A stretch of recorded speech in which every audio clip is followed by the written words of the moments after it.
Comment calmer notre fameux mental? Salut à toi, cher Proactive Favor. J'espère que tu vas bien en cette belle nouvelle journée. Aujourd'hui, j'aimerais te parler de notre mental et de te partager mon expérience sur le challenge que je suis en train de surmonter pour réussir à calmer mon mental. Parfois, j'ai un mental trop bruyant, parfois j'ai beaucoup de pensées et ça tourne très vite. Alors, c'est quelque chose qu'on peut apprendre à gérer pour l'utiliser comme un outil formidable et non pas comme une piscine qui nous déborde dessus en fait. Parce que le mental est très bien en soi, c'est pas ça le souci. Le souci c'est quand il commence à déborder en fait et quand on commence à en avoir partout et qu'on n'a même plus l'espace pour le reste en fait. C'est ça, c'est le débordement qui crée l'étroitement et qui crée le challenge. Donc allons voir ça ensemble maintenant.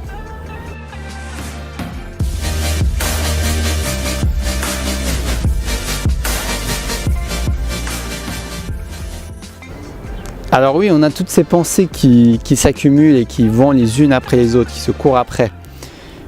Et plus on va vouloir fuir ces pensées, donc en gros dès qu'une apparaît, non je l'ignore, et plus ces pensées vont se multiplier en fait.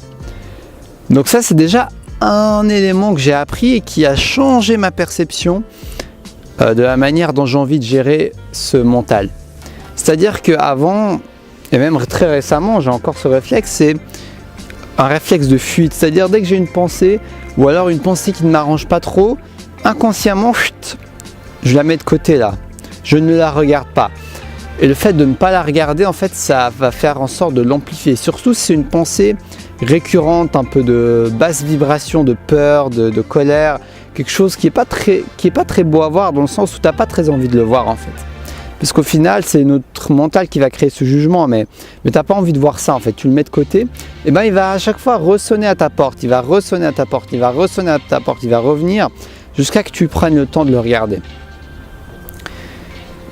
Et donc c'est pour ça que c'est de notre responsabilité de prendre un minimum de temps, surtout quand notre mental est très actif, pour regarder ses pensées, pour en prendre conscience, pour se demander mais à quoi je suis en train de penser en ce moment. Et un élément qui m'aide bien à réaliser ça, c'est le fait de répéter un mantra dans mon esprit. C'est-à-dire que moi, ce que j'aime bien me répéter, par exemple, c'est présent, présent, présent, présent. Et à force de répéter ça, j'ai remarqué que ça me crée une sorte d'énergie, d'ancrage. Et ça me permet plus facilement de prendre conscience des pensées qui viennent dans le moment présent, tout simplement. Parce que vu que je me répète cet ancrage dans mon esprit, eh ben, je peux plus facilement créer une coupure entre les pensées. Ce qui me permet de plus facilement les voir. Par exemple, au lieu que tout s'enchaîne sans que j'en aie conscience, j'ai tout mon scénario, tout mon esprit là qui est en train de réfléchir et de penser, et ben il y aura un moment où il y aura présent qui va couper la pensée, ou bien qui va séparer deux pensées, tu vois. Et ça va me permettre de... C'est comme si tu avais une rivière qui coule et régulièrement tu mets un petit barrage. Non pas pour bloquer, mais pour prendre le temps d'observer. Donc c'est exactement pareil, ce mantra répété va te permettre d'être dans un état aussi de transe, ça peut donner ça, qui te permet d'être plus facilement dans le moment présent et ralentir tes pensées. Mais pour moi c'est également un moyen de voir plus facilement mes pensées parce que c'est un truc plus régulier. Donc tu n'es pas obligé non plus de te le répéter à longueur de journée, parce que j'avais testé ça et au bout d'un moment j'avais trouvé épuisant. Mais par contre tu peux le faire surtout quand tu as beaucoup de pensées et également quand tu as du temps libre, tu es en train de marcher tranquillement, pourquoi pas tu te répètes ce petit mantra pendant que tu es en train de faire un truc un peu qui ne te demande pas beaucoup de réflexion, qui ne te demande pas beaucoup d'effort entre guillemets. C'est à ce moment-là souvent que notre mental est le plus actif paradoxalement. Parce que quand on est actif, on est occupé à faire un truc manuel ou bien occupé à faire une tâche ou à apprendre ou à lire, j'ai l'impression que mon mental est moins actif. Mais par contre, c'est quand je suis en repos, que je suis censé être en repos, que mon mental n'est pas toujours en repos, en adéquation avec mon corps. Donc tu es assis en train de rien faire par exemple. Bah, c'est le moment où le mental est le plus actif. Donc c'est un moment précieux qui peut te permettre de t'aider à te mettre dans cet état de méditation en implémentant cette astuce que j'ai partagée avec toi, ou toute chose qui fonctionne avec toi. Le but c'est que tu expérimentes et que tu vois ce qui marche le mieux avec toi, avec ta personnalité, avec ce que tu ressens dans le moment, ce qui te paraît bon pour toi. Mais en tout cas, récemment j'ai vu une vidéo qui m'a réinspiré à réutiliser cette astuce, qui m'a rappelé cette astuce, et j'avais envie de la partager avec toi justement.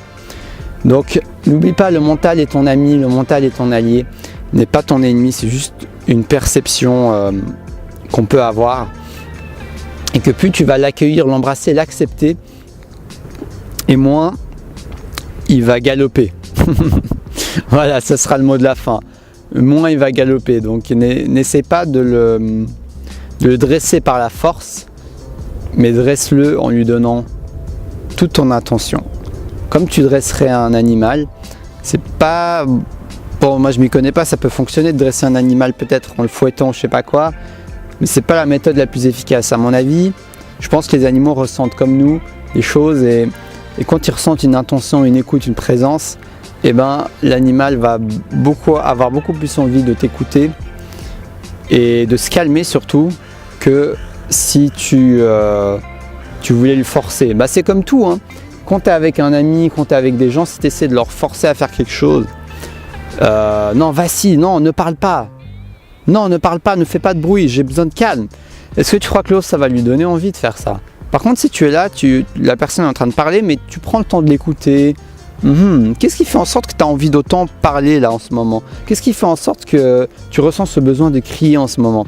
Bah, il y aura plus de chances que la personne se sente écoutée et apaisée, et de par ce fait, va beaucoup moins crier et parler si tu avais besoin de silence. Parce que tu as créé une connexion. Donc crée une connexion avec ton mental, crée une connexion avec ton esprit. Du moins, c'est ce que je m'efforce de faire, je fais de mon mieux pour le faire, et ça m'aide bien. Donc sur ce, cher Proactive, j'espère que ça va t'aider. En tout cas, je suis content de t'avoir partagé ça.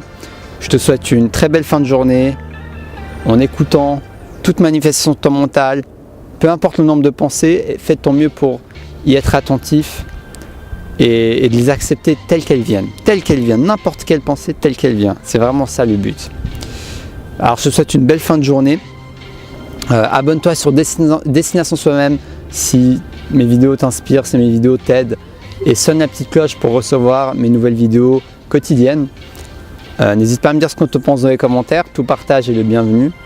Et si tu as envie d'une séance de coaching, tu me contactes dans le formulaire, dans la description de la vidéo, on pourra s'organiser ça et discuter ensemble. Dans tous les cas, je te souhaite une très belle fin de journée, et surtout, reste connecté à ta flamme intérieure.